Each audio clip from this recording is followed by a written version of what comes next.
Long before the roads had names and the rivers had bridges, there stood a mountain that none dared to climb. It was called the House of Night, for clouds gathered around its crown, even on days when the valley was bright. At the foot of that mountain lived a widow named Sera. Her heart had grown thin with grief, for her husband had passed with the harvest, and the child she prayed for never came. Her cottage was neat and quiet, like a closed book. Sera knew herbs and simple remedies, and the villagers often came to her when their stomachs ached or their sleep would not come. She offered teas and gentle words, but kept a piece of her voice folded away, like a letter never sent. At dusk she lit a single oil lamp and watched the wick bloom into a small, stubborn sun.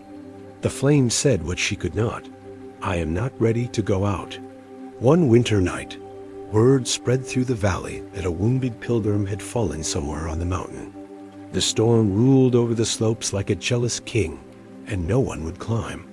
"Perhaps the snow will take him," the men said, "or the ravens will sing his last hymn." Sera listened and felt a needle in her chest. She could not explain why, but the thought of a stranger alone in the cold felt like a second death inside her home. That night the wind tapped at her window with icy fingers. She pulled on her old boots, took her lamp, and wrapped herself in her husband's wool cloak. The door protested when she opened it, as if even the hinges feared the cold. She lifted the lamp, and the flame drew a small circle in the vast, breathing dark. "You are foolish," the dark seemed to whisper. "You are small, and I am everything." Sera did not argue. She thought only of the pilgrim's breath, flaring like a spark and dimming again, and of how sorrow makes a person a stranger to themselves. She stepped into the night.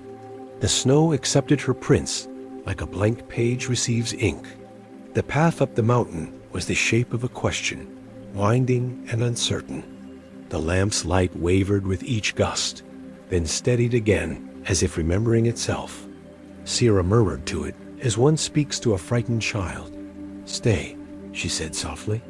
The flame quivered, but did not abandon her. Hours into the climb, the world narrowed to the sound of her own breath and the crunch of ice beneath her boots.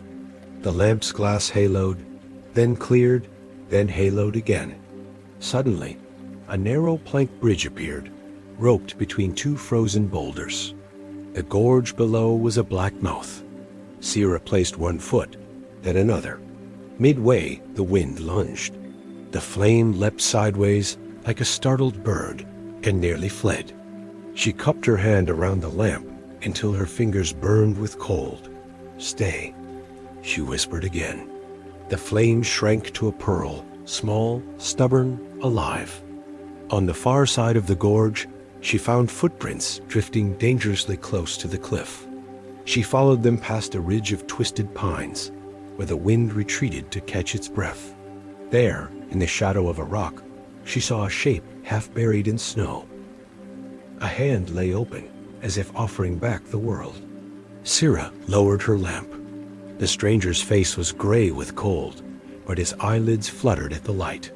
"I thought the night had swallowed all the suns," he said through cracked lips. "Not all," Sera replied. "One hid in my kitchen until I brought it here." She set the lamp beside him and felt for life. The pulse trembled like a moth at a window. She wrapped him in the wool cloak and rubbed warmth into his hands until her own were raw. When the stranger's teeth stopped their wild song, she lifted the lamp again and searched the snow for shelter. A little way on, the slope opened to a shallow cave, its mouth soft with drift. She carried him there, fed the flame, and melted snow in a tin cup. All night she fed the lamp, a drop of oil, a turn of wick, listening to the stranger's breath lengthen and even. She remembered her own nights of loss, how darkness had felt both empty and crowded, how time had slowed like a river in winter.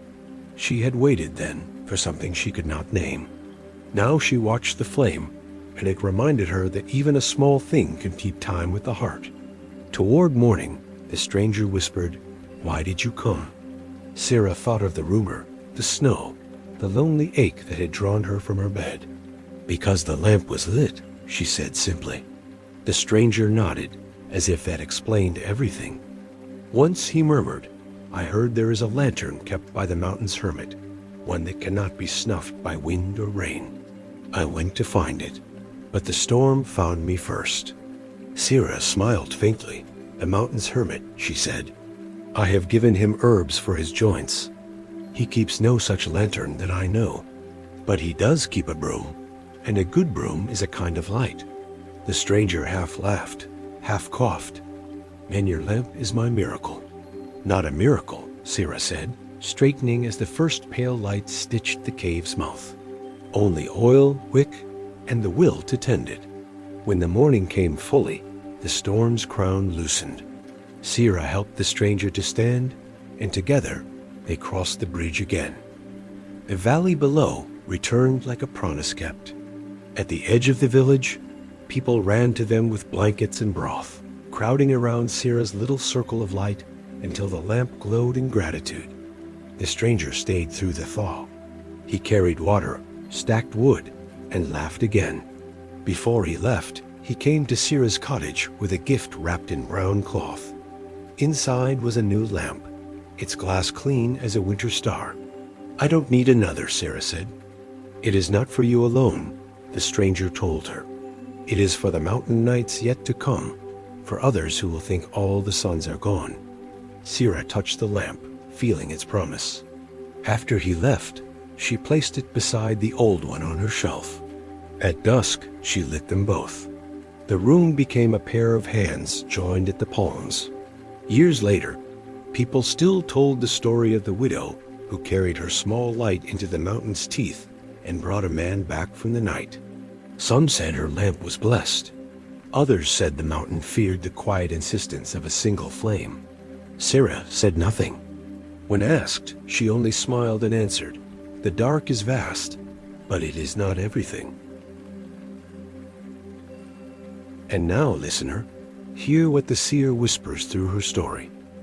The dark is vast, but it is not everything. The flame you carry, no matter how small, is a defiance that needs no shouting. You do not have to conquer your sorrow. You only have to keep tending the light that refuses to go out. Every soul has its mountain. Every heart knows the sound of wind testing its courage. When you feel the night pressing close, remember Sera's lamp and the way her breath steadied the wick. You may think your hope too small to matter, but the truth is that hope is not measured by size. Hope is measured by endurance. A single flicker carried through a storm is stronger than the sun that hides when clouds gather.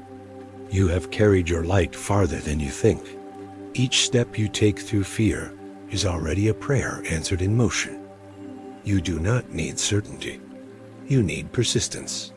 Perhaps you are walking now through your own frozen path, where the air itself doubts you. Remember that courage is not loud. It is the quiet devotion of staying beside your flame. You may tremble, but trembling hands can still protect the light. You may cry, but tears fall harmlessly on glass. What matters is that you keep your lamp within sight of your heart. When pain feels endless, make your actions small and sacred. Set the kettle to sing. Fold a blanket the way a monk folds a prayer. Open a window and let a single breath of cold air remind you that you are still part of the living world. Every small tenderness is a way of saying to your inner flame, "Stay, hold fast. I am here." Do not think you must banish despair before tending yourself. The lamp burns in the same room where the shadows live. It does not wait for perfect conditions. It makes its own. You can too. Be gentle, but do not vanish.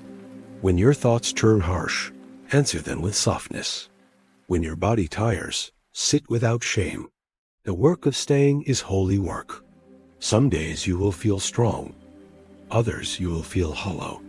Do not let the hollow days trick you into believing that emptiness is your new shape.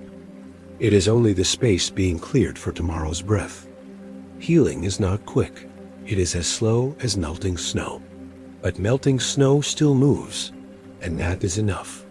If fear comes as a gust on your bridge, whisper one simple word to yourself. Stay with me. Gentle now. One step. The world will quiet for that word. It is the language of patience. You are not late. You are not failing. You are moving at the rhythm of your light. In grief, when all that was familiar lies under drifts, resist the urge to demand spring before winter has finished its song. Sit with your season. Feed your lamp even when it hurts to look at it. That is how the thaw begins, one act of care at a time. And when exhaustion covers you, remember that rest is not retreat. Rest is repair. Even the brightest lamps burn cleaner after a pause. Lay your head down not in surrender, but in renewal. Tomorrow's light will rise more easily if you do not fight the night. Do not chase the myth of a lantern that never flickers. Every light you will ever love needs tending. Peace is a daily act, not a permanent condition. Sweep your threshold. Keep a little ritual that keeps you open. A short walk, a quiet stretch, a cup of tea shared with no agenda. These small moments are brooms that clear the way for dawn. If you feel lost, remember that purpose often returns through motion, not thought. Do one kind thing, even if it feels meaningless. The meaning will arrive later, following your footsteps. Feed a bird. Send a message. Light a candle for someone you miss. Such gestures are how the soul remembers direction. When you cannot be brave for a day, be brave for a minute. If a minute is too much, be brave until the next breath. This is enough. Enough is always enough. If you stumble, if your oil runs out, if the lamp goes dark, do not call yourself a failure. Lamps go out. They always have. Wait. Breathe. Find a spark, however small a memory, a line from a book, the sound of rain. Touch the wick to that spark and begin again. You do not have to start from brightness. You have to start from willingness. Remember that others have crossed their own bridges at night. They have left prints for you. And one day, you will leave prints for someone else who thinks all the suns are gone. You will show them that the dark is vast, but it is not everything. You will hand them your light, and they will add their own. So tonight, if you have nothing left but a fragile will, make it your prayer. Sit with it. Let your breathing be your offering. The dark will listen, and slowly it will make room for dawn. This is the way of all healing, of all faith, of all endurance. The dark is vast, but it is not everything. You are the lamp, and you are the keeper of the flame. Keep tending. Keep walking. Morning will find you.